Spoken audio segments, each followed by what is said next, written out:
Mario, once again with MIA Microflight. Today is Tuesday, December 9, 2025. And in this video, I'm going to be talking about this iconic little Nelly model that I did, heavily inspired by the little Nelly that appeared in one of the James Bond movies back in the day.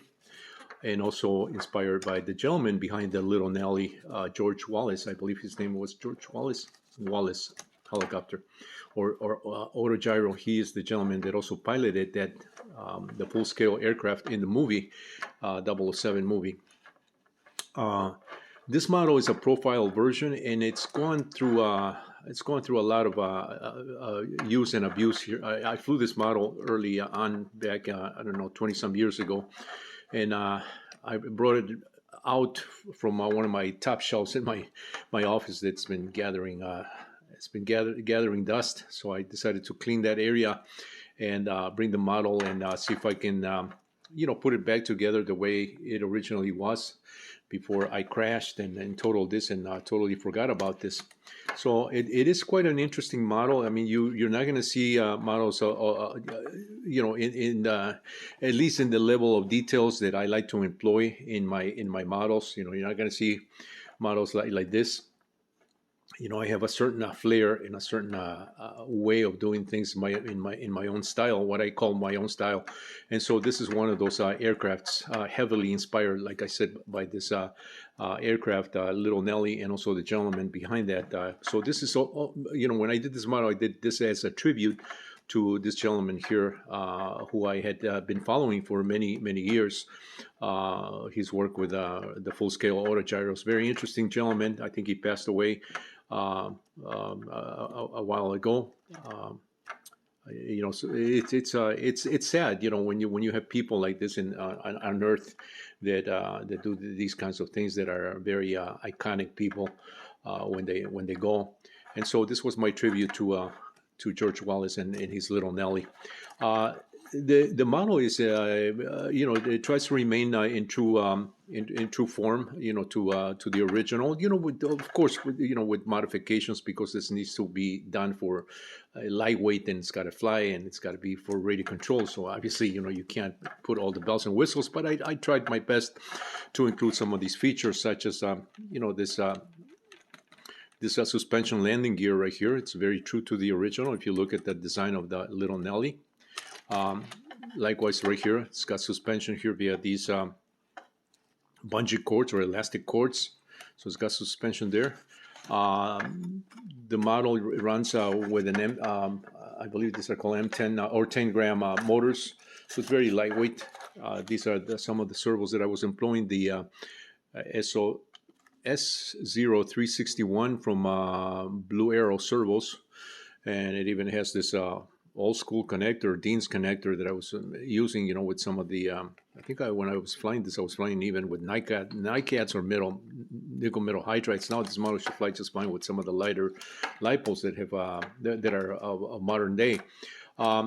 What is really interesting is that I spend a lot of time researching the mechanics and just trying to find as much information that I could, so that I can make this model true to the original configuration of the original little Nelly. And so what I'm going to show you here is a very interesting rotor head, because you will not see this in autogyros of any model RC autogyro of any form except this one. Now, the little Nelly, the way this gentleman employs very clever, very clever details on his autogyro, on his full-scale autogyro. He employed a set of weights here that open up, weight and springs, and I mimic this as close as possible that I could, to the real thing. If my understanding was correct, just based on photographs that I saw, I don't have any other information but photographs, and a lot of scrutiny on the photographs to try to figure out, what he was doing here. But basically, these are tip weights that open up under centrifugal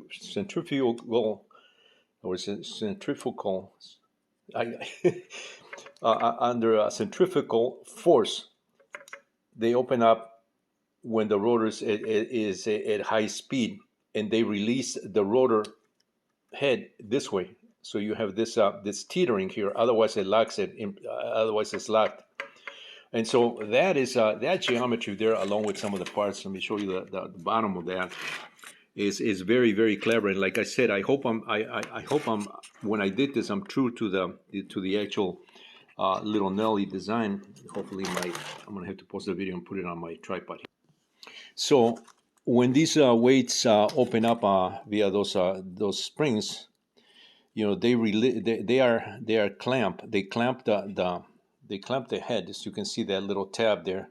It locks the head when it's not under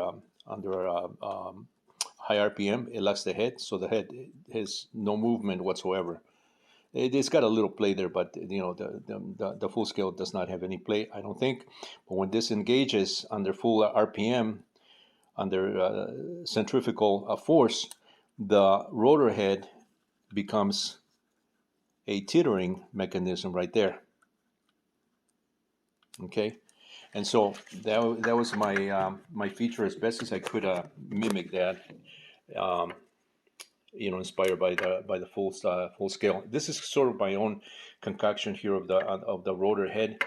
I did this just to establish an angle point of reference here. You can see this is almost like a protractor, and that's exactly what it was meant to do, is give me a point of reference on the rotor head. So basically, those are some of the key features. This particular model does have you know, all the details, the rocket launchers. This is missing the other side of that horizontal stabilizer. Like I said, I've been putting this back together from little pieces because I crashed with this model and then I put it away and I forgot about it and I got moved on to other things.